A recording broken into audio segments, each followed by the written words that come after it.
Oke, jadi sepatu koreksi atau foot abduction brace itu memang didesain oleh Profesor Ponseti. Jadi memang ada yang masih sering menyebut Dennis Brown ya. Kalau saya udah biasa mengikuti Prof. Ponseti itu rasanya nggak cocok ya disebut Dennis Brown. Memang idenya dari Dennis Brown, tapi apa yang didesain oleh Profesor Ponseti itu memang ada tujuan tertentu yang tidak ada Dennis Brown.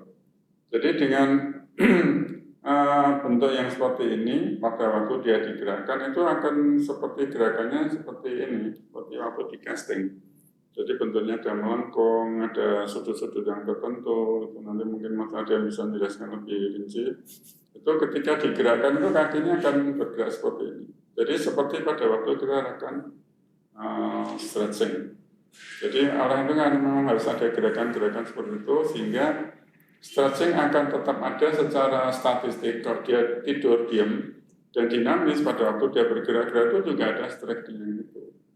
Jadi memang didesain akan memang seperti itu. Nah ini Mas Ardian.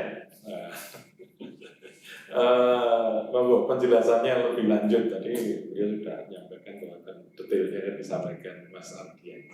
Monggo Mas Ardian. Terima kasih Pak Agus atas waktunya. Ini tentang foot abduction brace.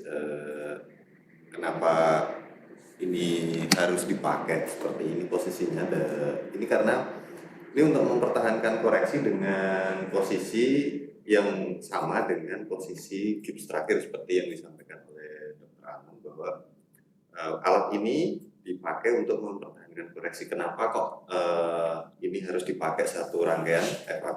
Foot abduction brace ini satu rangkaian bersama palangnya, jadi tidak hanya sepatunya saja. Karena kalau sepatunya saja ini sama dengan tidak memakai alat, karena untuk posisi ini dibutuhkan eksternal rotasi atau arah keluar 70 derajat, kemudian ada detail-detail tertentu seperti harus dilengkungkan, kemudian itu ada banyak manfaatnya, jadi seperti men-stretching ligamen dan tendon yang berkaitan dengan deformitas di waktu tersebut.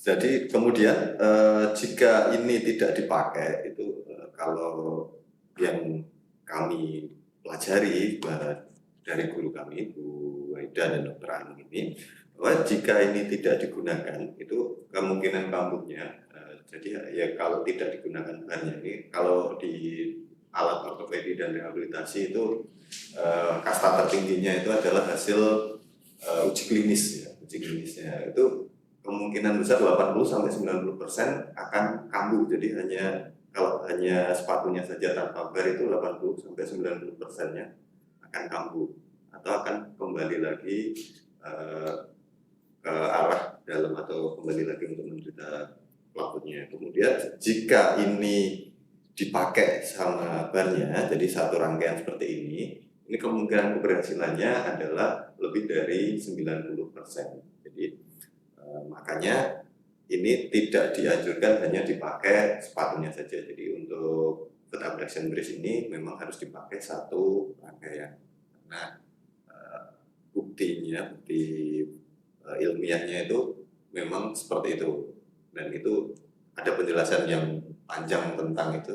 Jadi tadi udah ngomongin sepatu ya, ngomongin FAB. Jadi kalau kita ngomongin FAB kan dari katanya foot abduction brace ya. Jadi abduction itu artinya kakinya saling menjauh, terpisah. Jadi kalau tidak dipakai serangkaian namanya bukan FAB karena tidak ada. Jadi mungkin disebut tadi kalau tidak ada bar ini nggak ada yang memisahkan, tidak ada yang memposisikan dia menjadi abduksi. Jadi kaki kiri kanannya saling menjauh, maka jadinya bukan FAB. Jadi ya pakai sepatu. Nah kemudian tadi kan disebutkan bahwa di sini ada posisinya ya, ada lengkungnya, ada arahnya. Karena tadi ini adalah untuk mempertahankan dari serangkaian case yang sudah dilakukan Dr. Anung tadi untuk memperbaiki, dan ini kan mempertahankan posisi yang terhead dan tujuannya juga untuk stretching. Jadi otomatis karena stretching berarti memang ada posisi yang harus disesuaikan karena memang ada target jaringan-jaringan tertentu yang kita stretching.